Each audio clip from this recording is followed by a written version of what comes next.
महाराज पाणी पितात रोजचं पाणी गरज असतात तुला आला की लगेच कळतो महाराज पितात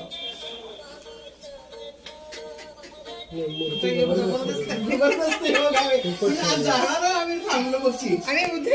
काल तुमचं झालं की नाही आमच्याशी येणार आहे वगैरे म्हणून म्हटलं आपण नाही नाही असं मला वाटत होतं म्हणजे त्यावेळेस दिवशी येऊन परत काय येणार होणार नाही तिला ओळखत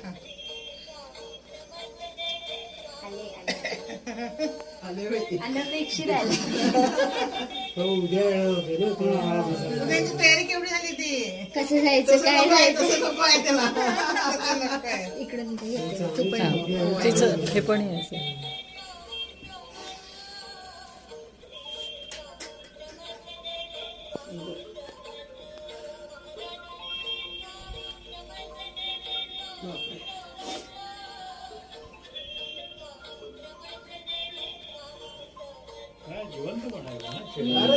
डोळ्यांचे भाव वगैरे जिवंत व्यक्ती फार सुंदर केली, अप्रतिमच.